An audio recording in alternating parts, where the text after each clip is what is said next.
بسم اللہ الرحمن الرحیم۔ آپ نے پہلے پڑھا کہ وضو کو توڑنے والی چیزیں کون کون سی ہیں، ان کے بارے میں آپ نے تفصیل سے آپ نے پڑھا۔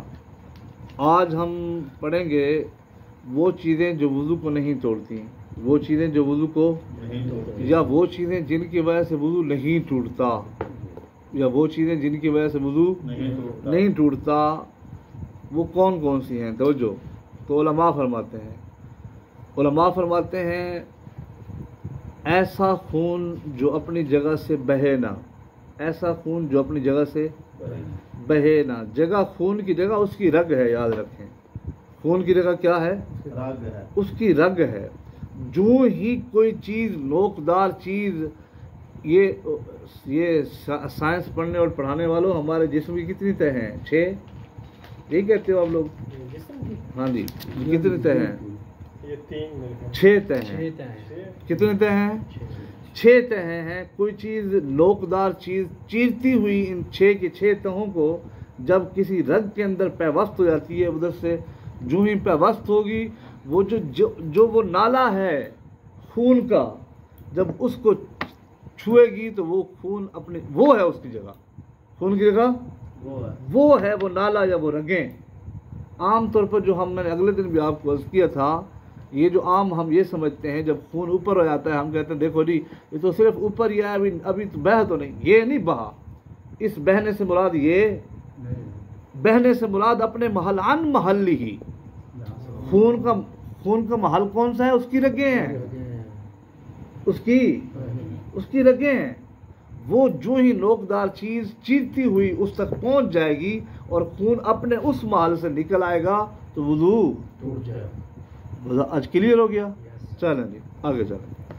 اس میں اور بھی وضاحت ہے انشاءاللہ، مختصر ٹائم ہوتا ہے، میں نے آپ کو تھوڑا سا اس میں ایک ٹچ دے دیا۔ اور زخم تھا، توجہ، زخم تھا، زخم بھر گیا۔ زخم کے اوپر آپ ہوتا ہے جب زخم بھر جائے تو اس کے اوپر ایک جھلی سی پیدا ہو جاتی ہے، ہوتی ہے نا، اس کو کیا کہتے ہو اپنی زبان میں؟ وہ سکری جب اوپر پیدا ہو جاتی ہے اور جب زخم چھوٹ جاتا ہے وہ خود بخود گر جاتی ہے، وہ خود بخود گر جاتی ہے۔ ایسا تجربہ ہوا کبھی؟ جب وہ گر جائے، اس کے گرنے کی وجہ سے بھی وضو نہیں ٹوٹتا۔ جیسا کہ یہ جب بچہ پیدا ہوتا ہے نا سر، بچہ پیدا ہوتا ہے تو اس کا ایک ناڑو ہوتا ہے، تو وہ بچے کے ساتھ لگا رہتا ہے، وہ سوکھ جاتا ہے، سوکھ کے خود بخود گر جاتا ہے، تو اس کے یا پھر بعد میں بس جو وہ اس کو آپ کاٹ دیں، اس کو چھیڑیں تو اس کی وجہ سے خون نہیں نکلتا، تو اس کی وجہ سے بھی وضو نہیں ٹوٹتا ہے۔ زخم سے کسی کیڑے کا نکلنا، زخم ہوا اور زخم سے کیڑا نکل آیا، اس کیڑے کے نکلنے کی وجہ سے بھی وضو نہیں ٹوٹے گا۔ اور ناک سے، کان سے کیڑا نکل آئے تو اس سے بھی وضو نہیں ٹوٹے گا۔ آپ نے پچھلے سبق میں پڑھا بلا حائل فرج کے ساتھ ذکر کو چھونا، فرج کو ذکر کے ساتھ چھونا، فرج کو جبکہ بلا حائل ہو، جبکہ یہ آپ نے پڑھا تھا، اس سے وضو ٹوٹ جاتا ہے۔ آج کے سبق میں ہم یہ پڑھ رہے ہیں اور ومس ذکر ومس امرات، اپنی عورت کو چھونا یا اپنے ذکر کو چھونا، اس سے وضو نہیں ٹوٹتا۔ اما عائشہ صدیقہ وفیفہ رضی اللہ تعالی عنہا فرماتی ہیں سرکار دو عالم صلی اللہ تعالی علیہ وسلم اپنی بعض ازواج مطہرات کو نماز پر جانے کے لیے بوسہ دیا کرتے تھے اور پھر اسی حالت میں حضور جا کر نماز پڑھتے تھے، وضو نہیں فرماتے تھے۔ آپ نے یہ بھی پیچھے پڑھا کہ ذکر کو چھونے سے وضو نہیں ٹوٹتا۔ یہ جو صحابہ کرام میں بڑے صحابہ تھے، ذکر کو چھونے سے وضو نہیں ٹوٹتا۔ اس میں 2 حدیثیں ہیں۔ ایک حدیث، ایک دیہاتی صحابی حضور صلی اللہ علیہ وسلم کی بارگاہ میں آئے، عرض کیا رسول اللہ صلی اللہ علیہ وسلم ما تقول فی رجل مس ذکرہ فی الصلاۃ، یا رسول اللہ آپ اس مرد کے بارے میں کیا کہتے ہیں جس نے اپنی شرمگاہ کو حالت نماز میں چھو لیا، حالت نماز میں چھو لیا۔ سرکار دو عالم صلی اللہ علیہ وسلم نے فرمایا حل ہوا الا بضعۃ منک، کیا وہ تیرے جسم کا حصہ نہیں ہے؟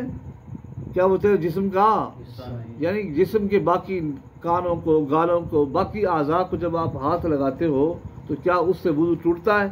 حضور نے فرمایا ایسے اپنے شرمگاہ کو چھونے سے بھی وضو۔ اچھا یہ تو حدیث پاک ہے۔ دوسری یہ ہے کہ صحابہ کرام میں جو بڑے صحابہ تھے، صحابہ کبار ان کو بولتے ہیں، جیسے حضرت سیدنا عمر فاروق رضی اللہ تعالیٰ عنہ، حضرت علی المرتضیٰ، حضرت سیدنا عبداللہ بن مسعود، حضرت سیدنا عبداللہ بن عباس، حضرت سیدنا زید بن ثابت، اور حضرت سیدنا اسی طرح تابعین میں بڑے تابعین، حضرت سیدنا حسن بصری، حضرت سیدنا سعید، حضرت سیدنا سفیان ثوری رحمۃ اللہ تعالیٰ علیہ، یہ بڑے بڑے تابعین کرام کا بھی موقف یہی تھا کہ فرج کو چھونے سے وضو نہیں ٹوٹتا۔ اچھا آگے چلیں جی۔ اور ایسی قے، پیچھے آپ نے سبق میں پڑھا تھا قے جو منہ بھر ہو، آپ نے منہ بھر کی تعریف بھی سنی وہاں پہ۔ منہ بھر اس کو کہتے ہیں جو کنٹرول کرنے کے باوجود بھی کنٹرول نہ ہو، اس کو منہ بھر کہتے ہیں۔ ایسی قے وضو کو توڑ دیتی ہے، لیکن جو قے کنٹرول ہو جائے اور منہ بھر بھی نہ ہو وہ وضو کو ولو کثیرن، اور اگرچہ اور بلغم کی قے، بلغم کی قے اگرچہ منہ بھری کیوں نہ آئے اس سے وضو نہیں ٹوٹتا۔ وتماجل النائم احتمال زوال مقعدتہ، اور جھکنے والے کا جھک جانا جس کی مقعد کے ظاہر ہونے کا خطرہ ہو۔ صحابہ کرام رضوان اللہ تعالیٰ علیہم اجمعین، حضرت سیدنا ابو داود رضی اللہ تعالیٰ عنہ سنن داود شریف کے اندر یہ حدیث پاک ہے کہ حضرت پیارے آقا صلی اللہ علیہ وسلم کے صحابہ کانوا ینتظرون العشاء حتی تخفق رؤوسہم ثم یصلون ولا یتوضؤون، کہ صحابہ کرام رضوان اللہ تعالیٰ علیہ مجمعین نماز عشاء کے انتظار میں بیٹھے رہتے اور یہاں تک کہ ان کے جو سر مبارک ہیں وہ جھکنا شروع ہو جاتے، نیند کی وجہ سے جھٹکے کھاتے، لیکن اس کے باوجود وہ پیارے آقا جب تشریف لاتے تو نماز پڑھتے، وضو نہ فرماتے۔ وَنَوْمُ مُصَلِّيًا وَلَوْ رَاكِعًا أَوْ سَاجِدًا عَلَى جِهَةِ السُنَّةِ، اور بندہ جب نماز کے طریقے پر سو رہا ہو، بندہ جب نماز کے طریقے پر سو رہا، مطلب جیسے ہم نماز میں اتحیات کی حالت میں بیٹھتے ہیں، اس حالت میں بیٹھ کر بندہ بے شک 10 گھنٹے سویا رہے تب بھی وضو۔ اعلیٰ حضرت نے یہاں پہ بڑی ایک بات کی نشاندہی فرمائی ہے۔ اعلیٰ حضرت فرماتے شرط یہ ہے، یعنی نماز کی حالت میں جو بندہ سو گیا، یعنی اس حالت میں جس حالت میں ہم نماز پڑھتے ہیں، اس حالت میں اگر وہ سو گیا اور جھٹکا اس کو آیا، اس کی فوراً آنکھ کھل گئی، جھٹکا اس کو آیا، اس کی آنکھ پھر بند ہو گئی، پھر جھٹکا آیا، پھر آنکھ کھل گئی، اگر جھٹکا آنے کے بعد وہ زمین پر لیٹ گیا اب اس کا وضو ٹوٹ جائے گا، شرط یہ ہے۔ ہاں چلیں تو ترجمہ دیکھیں جی، آپ کا سبق یہی ہے۔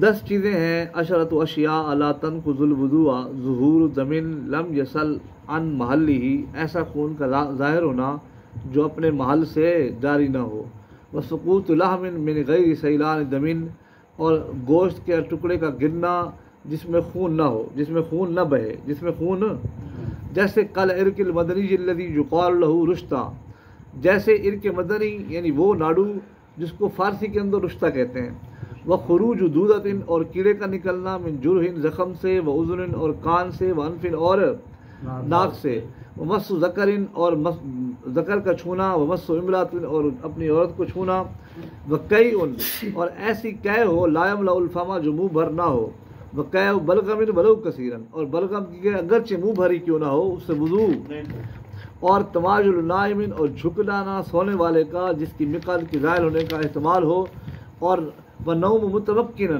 اور جس کی مقعد زمین کے ساتھ قرار پکڑی ہوئی ہو، اگرچہ وہ کسی چیز کے ساتھ ٹیک لگائے ہوئے ہو تب بھی وضو، الی شیء لو ازیل سقط علی الظاہر فیہما، ونوم مسلٍ، اور نماز پڑھنے والے کا نماز، ونوم مسلٍ نمازی کا سونا، نمازی کا ولو راکعا او ساجدا، اگرچہ حالت رکوع یا سجدے میں ہو، علی جہت السنہ، سنت کے مطابق، واللہ تعالی عالم ورسولہ عالم بالصواب۔